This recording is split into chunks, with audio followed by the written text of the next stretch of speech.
Alright, in this video we are going to be taking a look at segment addition. So what I mean when we talk about segment addition is, first of all, we need to look at a line segment. So I have segment AB on here, and I'm going to go ahead and add another point on here, and we're going to name this point X. With segment AB, with the fact that I have point X on there now, I have two segments. And if I were to add some measurements to this, let's go ahead and say that AX is 2 inches and XB is 5 inches. Would we be able to figure out the length of AB then? Because segments do have an actual length to them and can be measured. So when I look at AB, which is the entire segment right here, it consists of two segments. It consists of AX and XB. Now, some of you might be asking, well, why is she not using correct notation? Well, actually I am. When you talk about a measurement of a segment, you actually don't use the bar over the top. And so if I have AB right here, this refers to the measure of segment AB. And AB with a line over it is really just naming it and telling you that you have segment AB. Now, I'm not going to be picky about those two. If you put in the line or you don't put it over, I'm going to be okay with it.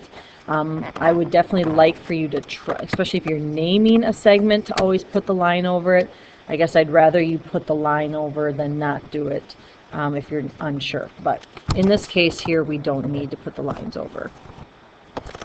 And so if, going back to our example now, if I know that the length of AX right there is 2 inches, and I know that the length of XB is 5 inches, well, I can go ahead and now tell that the length of AB has to be 7 inches based off of exactly what, based off of the fact that I can add these two segments together. And so we are dealing with something called segment addition in that case. We can add two parts together to get a bigger whole part. Another example of segment addition right here. Say I wanted to find the length of AB. AB goes all the way from here to there. So that consists of taking AX plus XB. I know that AX is 5 and I know that XB is 9. If I go ahead and add those together, I get that AB is equal to 14, and I'm going to add on the units here, so 14 centimeters. Sometimes, though, addition is not the only way. You can also use segment subtraction. Oh, here's an example of segment addition once again.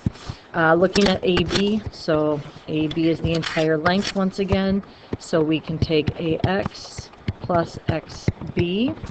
So we're taking 2.3 plus 14.5, and that's going to give us 16.8, and that would be measured in meters for the length of AB. Alright, as I was saying, you can do segment addition, but another option is also segment subtraction. Here we are given the entire length of the segment of AB, as well as part of that segment of AX, which is 11. We want to try and determine what is the length of XB. Well, if you have the whole thing and then a part of it, we can use subtraction. So we could do the entire segment of AB, subtract AX, so taking 27 minus 11, and then getting 16, and this would be 16 meters, would be our length of XB. You also could take more of an algebraic approach to this and treat that unknown value of XB like X, and we could set up an equation of 11 plus X needs to equal 27. And so I can subtract 11 from both sides, and I get that X is equal to 16th. So either taking the arithmetic way of it, of doing subtraction, or taking an approach of the algebraic side of things as well. So segment addition, segment subtraction. Here's another example with dealing with segment subtraction, the fact that I have the entire length of AB that's given to me here. So to find AX, I would want to take the segment of AB and subtract XB. So we are going to take,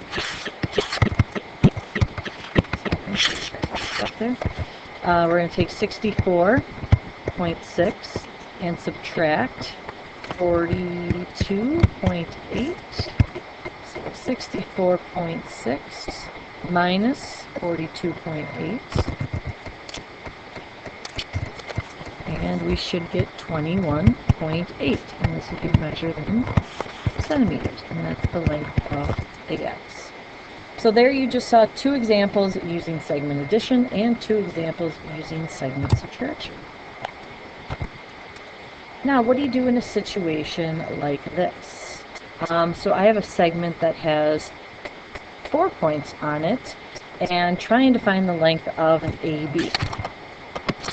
These two little red lines right here are referring to congruence. They are telling us that segment AB, the measure of AB, is equal to that of BC. They are the exact same measure. So if we know BC, then we know AB. If we know AB, we know BC.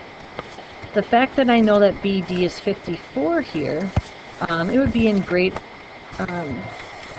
be a good thing for us to go ahead and figure out, well, what is BC then?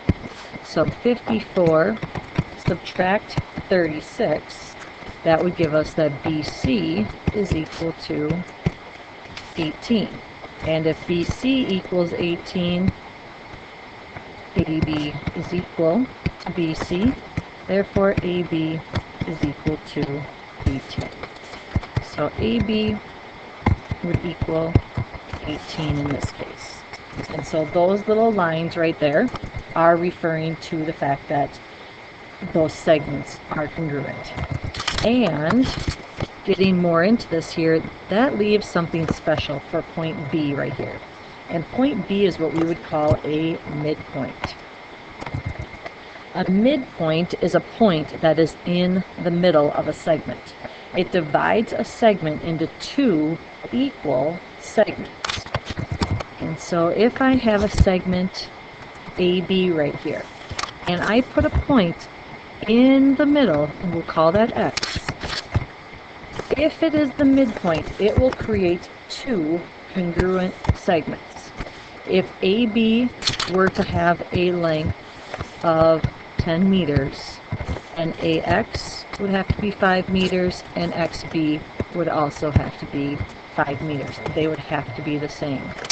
The big thing here is that AX is equal to that of XB. Those are equal. We also can make the statement here that AX is congruent to XB. You'll notice a slightly different notation here. Congruent means the exact same thing as being equal. It means that they are the same measurement. The only thing different is the little tilde over your equal sign. Alright, so now what we're going to do is we're going to use some algebra with this information that we've been talking about and do a little problem solving. So all we have here is that EF is 8x minus 17, FG is 5x minus 3, the entire length is 71. Well, through segment addition, we know that if we take EF plus FG, that will give us the entire length of EG. So let's go ahead and take 8x minus 17, add 5x minus 3, and set that equal to 71. If I take 8x plus 5x, we will get 13x. If I take negative 17 and a negative 3, I'm going to get negative 20. that has to equal 71. Solving for x, I'm going to add 20 to both sides. So 13x is going to be equal to 91. And I can divide by 13. And I'm left with x is equal to 7. And now if I wanted to go ahead and check my answer to make sure that this works, if I take and plug that back in to these two parts here, 8 times 7 minus 17 gives us 39. 5 times 7 minus 3 would give us 32. And 39 plus 32 gives us 71. So we know that that has to be a correct answer. All right, what I'd like you to try and do right now is I'd like you to try and solve this one and answer the question. All right, here to find the length of, or find the value of x, you are going to take EF plus FG is equal to EG. And so we're going to take our 9x plus 2 plus 5 equals 14x minus 8. This gives me 9x plus 7 equals 14x minus 8. I'm going to subtract 14x from both sides. And so I get a negative 5x plus 7 equals negative 8. Subtract a 7 from both sides, and negative 5x is equal to negative 15. Divide by negative 5, and I'm left with x is equal to positive 3. All right, let's try another one. I'm going to go ahead and have you solve this one on your own and check your answer. All right, here we're going to take EF, add FG, set it equal to EG. I've got variables on both sides, so make sure you're combining like terms and isolating your variable to get that x is equal to 5. Now, what about this problem here? So I don't give you the entire length of PR in this situation, but I do tell you that Q is the midpoint of segment PR. Find the value of x. So if I know that Q is the midpoint, that tells me that the length from PQ to and QR, that they have to be the same length. Therefore, so PQ needs to equal QR. So 7x minus 16 is going to equal 4x plus 2. Subtract the 4x from both sides, and we get 3x minus 16 equals 2. I'm going to add 16 to both sides. So 3x is equal to 18. And then I can divide by 3. And we're left with x is equal to 6. So here it's just using the definition of a midpoint and being able to recognize the fact that those two segments are indeed equal to each other. All right, let's try one last and final problem here on your own and submit your answer, and we'll be almost done. All right, so here we're going to set those two segments, PQ and QR, equal to one another. Go ahead and solve for x, and we get an answer of x is equal to 3. Hopefully you are getting a clear understanding of what segment addition is and what it looks like, as well as what the midpoint is.